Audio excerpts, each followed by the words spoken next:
Hello friends, welcome to my channel. Today we will see Ken Line's essay on World Television Day. 1. World Television Day is celebrated every year on 21 November. 2. It reminds us how important television is in our lives. 3. Television gives us news, entertainment and education.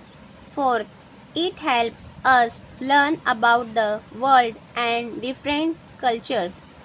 Fifth, children can watch cartoons, educational shows and fun programs. Sixth, it connects people by showing sports, events and stories. 7. Watching too much TV is not good for health. 8.